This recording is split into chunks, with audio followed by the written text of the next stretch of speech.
جب ایک لڑکی ایسے گھر میں بیاہی جاتی ہے نا جہاں سسرال والے اپنی اونچی ذات پر بڑا ہی فخر کرتے ہیں، اور یہ اکثر ہی ہوتا ہے، تو وہ لڑکی نا اکثر خود کو کم تر محسوس کرنے لگ جاتی ہے۔ اس کو لگتا ہے کہ جتنا اونچا ان کا مرتبہ ہے نا میرا اتنا نہیں ہے، اور سسرال بھی نا اس کو بار بار یہ احساس دلانے لگ جاتا ہے کہ وہ اہم نہیں ہے، اس کی بات اہم نہیں ہے، اس کی نا مطلب عزت کو تو بالکل نظر انداز کر دیتے ہیں، بلکہ اس کی عزت کریں گے ہی نہیں۔ اور یہ رویہ جو ہوتا ہے نا آہستہ آہستہ اس لڑکی کی یا ان کی بہو کی جو سیلف کانفیڈنس ہے نا اس کو ختم کر دیتا ہے۔ سوچنے کی بات ہماری یہ ہے کہ واقعی انسان کی قدر اس کی ذات سے ہوتی ہے۔ السلام علیکم، کیسے ہیں جی آپ سب لوگ؟ امید ہے کہ آپ سب لوگ ٹھیک ٹھاک ہوں گے، خوش باش ہوں گے۔ اللہ تعالیٰ ہمیشہ آپ کو خوش رکھے۔ سب سے پہلے آپ نے کر لینا میرے چینل کو سبسکرائب، ویڈیو کو لائک، کمنٹ اور شیئر۔ اچھا، ہمارے معاشرے میں نا یہ چیز بڑی عام ہے کہ مطلب جو سسرال ہوتا ہے نا وہ اکثر خود کو کوئی اونچی ذات والا سمجھے گا، اونچی ذات کا ان میں غرور ہوگا، سسرال کا دباؤ ہوگا، اور نکھٹو شوہر ہوگا، لیکن پھر بھی اس کی جو بے حسی ہے نا وہ عروج پر ہوگی۔ اور سب سے بڑھ کر ایک عورت کی اپنی کیا پہچان ہو جائے گی اس طرح کے لوگوں میں۔ یہ کہانی صرف ایک عورت کی نہیں بلکہ ہزاروں عورتوں کی ہے۔ اس ویڈیو کو آپ نے پورا دیکھنا ہے، ہو سکتا کوئی ایسی بات یا کوئی ایسا پوائنٹ آپ کی زندگی بدلنے میں آپ کا مددگار بن جائے، تو آپ پورا دیکھیے گا اور غور سے سنیے گا اور اس کو سمجھنے کی کوشش کیجیے گا۔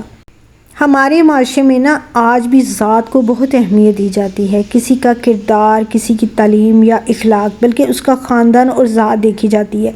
کل ہی میرے ساتھ ایک ایسا واقعہ پیش ہوا کہ میری سسٹر نے نا اپنی ہی نند کی بیٹی کا کہیں رشتہ دیکھ لیا۔ وہ باہر ہوتا ہے، لڑکا پڑھنے کے لیے گیا ہوا ہے۔ آپ خود سوچیں کہ جو بچہ اسٹڈی کے لیے گیا ہوا ہے تو وہ کتنا لائق ہوگا، اور وہ پڑھ رہا ہے تو وہ اپنا فیوچر بنا رہا ہے۔ تو اس کی نند جو کہ گاؤں میں رہتی ہے، جب اس کو بتایا گیا تو اس نے کہا کہ نہیں جی، وہ اس کی نا ذات برادری ہمارے والی نہیں ہے، اس لیے میں رشتہ نہیں کروں گا۔ آج بھی آپ دیکھیں اس طرح کے لوگ ہیں کہ جو اس چیز کو اہمیت دیتے ہیں، اسٹڈی، پڑھائی، اس کی کوئی اہمیت نہیں ہے، لیکن ذات برادری کی اہمیت ہے۔ تو اسی طرح کے لوگ نا جب سسرال بن جاتا ہے نا تو وہ بڑے خود کو اونچی ذات سمجھتے ہیں، اونچی ناک رکھتے ہیں۔ تو اسی ٹاپک پہ نا ہم نے آج کی بات کرنی ہے۔ سسرال کا ماحول اگر محبت بھرا ہو نا تو زندگی جنت بن جاتی ہے۔ اگر وہ اپنی بہو کو بیٹی جیسا سمجھیں، بیٹی جیسا پیار کریں، تو واقعی آپ کو لگنے لگے گا کہ آپ دنیا کی نا خوش قسمت ترین عورت ہیں۔ اور اس طرح کی بہت ساری ہماری بہنیں خوش قسمت ہیں بھی، اللہ تعالیٰ نے ان کی قسمت اچھی بنائی بھی ہے اور اس کو چمکایا بھی ہے۔ لیکن بہت ساری میری ایسی بہنیں ہیں لیکن شاید ان کی نا قسمت کو زنگ لگ گیا ہے، تو اس طرح سے ان کی قسمت ان لوگوں کے ہاتھوں چمکی نہیں جیسے اس کو چمکنا چاہیے تھا۔ اگر آپ کو سسرال ایسا مل گیا ہے نا جو بہت ہی اپنی اونچی ناک رکھتا ہے اور اس کو بڑا فخر ہے، بڑا مغرور سا ہے، تو ایسی صورتحال میں نا ہر کام میں نا وہ بہو جو بھی کام کرے گی نا وہ نقص ضرور نکالے گا، دوسروں سے اس کا موازنہ کرے گا۔ اچھا، دوسروں سے موازنہ کرنا تو ہمارے معاشرے میں بہت ہی ہے نا، خود بے شک کسی کے قابل نہ ہوں، لیکن جو بندہ آپ کے انڈر ہے نا اس کا مقابلہ آپ نے دوسروں سے لازمی کرنا ہے۔ چھوٹی چھوٹی باتوں پر تانے دیے جاتے ہیں، ہمارے گھر میں ایسا نہیں ہوتا، تمہارے گھر والوں نے تمہیں کچھ نہیں سکھایا۔ یہ جملے ایک عورت کے دل کو اندر سے بڑا توڑ دیتے ہیں۔ میں نے ایک ایسے قصے کو بھی جانتی ہوں کہ وہ لڑکی جب بھی کوئی کام کرنے لگتی تھی نا تو اس کو نا کام آتا نہیں تھا، تو اس نے نا اپنی نند سے پوچھنا کہ بھئی تمہیں یہ کام آتا ہے تو مجھے یہ بتا دو کہ یہ میں نے کام کیسے کرنا ہے۔ تو اس کی نند نا اسے آگے سے یہ جواب دیتی تھی، جیسے تمہاری امی نے سکھایا ویسے کر لو۔ اب یہ دیکھیں تانا دینے کا کتنا ہی اچھا طریقہ ہے۔ یہ نہیں اس نے کہا کہ میں نے نہیں سکھانا، بلکہ یہ کہا ہے کہ جو اپنی ماں کے گھر سے سیکھ کے آئی ہو نا وہ یہاں پہ امپلیمنٹ کرو اور ہمیں کر کے دکھاؤ۔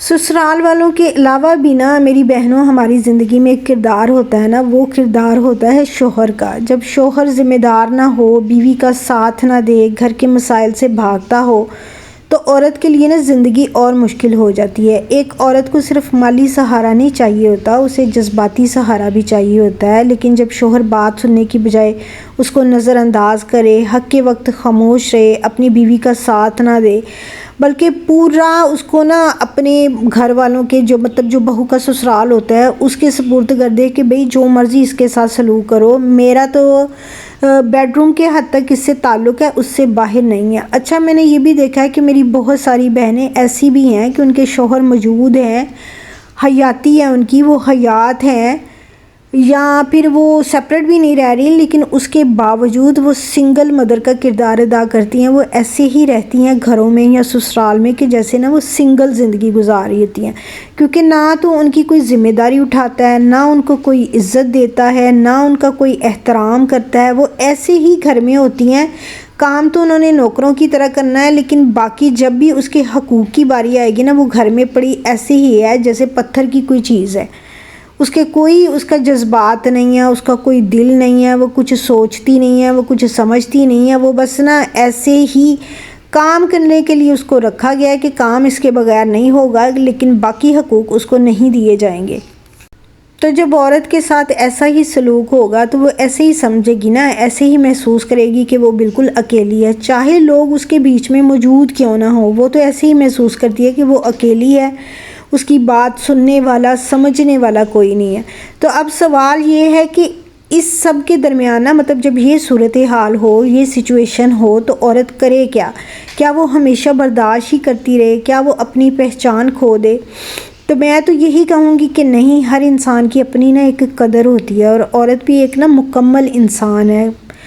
اپنی قدر آپ خود پہچانیں، آپ کسی سے کم نہیں ہیں، آپ اپنے لیے آواز بلند کریں۔ خاموشی جو ہوتی ہے ہمیشہ چیزوں کا حل نہیں ہوتی، کبھی کبھی آپ کو بول کر بھی بتانا پڑتا ہے۔ تمیز کے ساتھ بتائیں، لیکن بتائیں کہ میرا یہ حق ہے۔ تعلیم اور ہنر ضرور سیکھیں، تعلیم سے بھی آپ اپنا بوجھ خود اٹھا سکتی ہیں، لیکن اگر آپ کے پاس تعلیم نہیں ہے تو آپ کوئی بھی ہنر سیکھ لیں، کوئی ایسا ہنر کہ آپ زندگی کے کسی موڑ پر اگر آپ کو کوئی سخت فیصلہ لینا پڑے تو آپ اپنا بوجھ اٹھا لیں۔ یہ بھی نہ ہونا کہ دوسرے لوگ ہی پریشان ہو جائیں کہ اچھا بھئی یہ فیصلہ لے رہی ہے تو ہم کیا کریں گے۔ نہیں، عورت اتنی زیادہ مضبوط ہو جائے کہ وہ اپنا بوجھ، یا اس کے ساتھ اگر اس کے بچے بھی جڑے ہوئے ہیں تو اپنا بوجھ خود اٹھا سکے۔ جب وہ اپنا بوجھ خود اٹھائے گی تو وہ اپنے ہر فیصلے میں خود مختار ہوگی۔ اپنی ذہنی صحت کا بہت زیادہ خیال رکھیں، خود کو نظر انداز نہ کریں، کیونکہ جب آپ لوگ اس طرح کے ماحول میں رہ رہے ہوتے ہیں اور اس طرح کی سچویشن ہوتی ہے کہ نہ سسرال آپ کا سگا اور نہ ہی آپ کا شوہر آپ کا سگا، نہ ہی وہ کچھ کر رہا ہے، نہ ہی وہ آپ کے حقوق کا خیال رکھ رہا ہے، نہ آپ کی عزت کا خیال رکھ رہا ہے، تو اس صورتحال میں آپ کی ذہنی صحت بہت خراب ہو جاتی ہے، آپ ڈپریشن میں چلے جاتے ہیں، آپ کو نہیں سمجھ آ رہی ہوتی آپ نے کیا کرنا ہے۔ ایک تو آپ نے اللہ تعالیٰ کی ذات کا دامن کبھی نہیں چھوڑنا، ہمیشہ دعا کرنی ہے اور اللہ سے اپنا تعلق مضبوط کرنا ہے، تعلق جوڑ کے رکھنا ہے، اور اپنی ذہنی صحت کا خیال رکھنا ہے۔ آپ نے دوسروں کے پیچھے اپنی صحت کو خراب نہیں کرنا۔ ہمارے معاشرے میں اکثر یہی عورت سے توقع کی جاتی ہے کہ وہ ہر حال میں صبر کرے۔ جو ہمارے پیرنٹس ہوں گے، بہن بھائی ہوں گے، وہ تو کہتے ہیں کہ بھئی ادھر سے تمہارا جنازہ ہی آنا چاہیے۔ کہنے کا مطلب یہی ہوتا ہے کہ اب وہی تمہارا گھر ہے، وہاں صبر کرو، جو مرضی کرو، رہنا تم نے وہیں ہے۔ لیکن صبر کا مطلب یہ تو نہیں ہوتا کہ آپ ظلم کو برداشت کرتے رہیں، اور برداشت کا مطلب یہ نہیں ہوتا کہ خود کو ختم کر دے۔ اگر ایک عورت اپنی عزت کے لیے کھڑی ہوتی ہے تو وہ غلط نہیں ہوتی، اور اگر آپ واقعی اس طرح کی صورتحال سے نپٹ رہی ہیں تو آپ نے اس صورتحال میں یہی کیا جا سکتا ہے کہ اپنی بات چیت کو جاری رکھیں، شوہر سے کھل کر بات کریں، اپنے احساسات بیان کریں، اپنی باؤنڈریز بنائیں، سسرال کے ساتھ ایک حد رکھیں، کون سی بات قابل قبول ہے اور کون سی نہیں، یہ ان کو بتائیں کہ یہ بات میرے لیے قابل قبول نہیں ہے۔ خود کو مضبوط بنائیں، تعلیم اور ہنر، خود اعتمادی پر کام کریں، اپنے کانفیڈنس کو امپروو کریں، سپورٹ سسٹم بنائیں، اپنے والدین، دوستوں یا کسی قابل اعتماد شخص سے رابطے میں رہیں، اس کو ساری سچویشن بتائیں، اس کو اعتماد میں لیں اور اس کو بتائیں کہ آپ کس صورتحال سے گزر رہی ہیں اور اس میں آپ کو ان کی مدد کی ضرورت ہے۔ اس سارے معاملے کے باوجود آپ نے امید کی کرن کبھی نہیں چھوڑنی۔ ہر مشکل کے بعد آسانی ہوتی ہے۔ اگر آج حالات خراب ہیں تو اس کا یہ مطلب نہیں ہے کہ کل بھی ایسا ہوگا۔ آپ اپنی زندگی بدل سکتی ہیں، بس آپ کو پہلا قدم اٹھانا ہے۔ یقین کریں، میں کسی دن آپ کو اپنی سٹوری سناؤں گی، میری زندگی اتنی مشکل گزری، اتنی اذیت نہ گزری، لیکن اللہ کا شکر ہے اب کچھ زندگی آسان ہوئی ہے۔ میں یہ نہیں کہوں گی کہ 100% آسان ہو گئی ہے، لیکن کچھ ایسی چیزیں جو پہلے مجھے بہت اذیت دیتی تھیں وہ اب جا کے کچھ زندگی کے 15-16 سال گزارنے کے بعد اب میری زندگی میں کچھ آسانی آئی ہے۔ آپ کی پہچان نہ کسی کی ذات، کسی کے رویے یا کسی کے الفاظ سے نہیں بنتی، آپ کی پہچان خود ہے۔ خود سے محبت کریں، اپنی عزت کریں اور اپنی زندگی کو اپنی مرضی سے جینے کا حق پہچانیں۔ آخری پیغام میرا یہی ہے کہ خاموشی کبھی کبھی سکون دیتی ہے، لیکن ہمیشہ خاموش رہنا انسان کو اندر سے ختم کر دیتا ہے۔ اپنی آواز بنیں، اپنی طاقت بنیں اور اپنی پہچان بنیں۔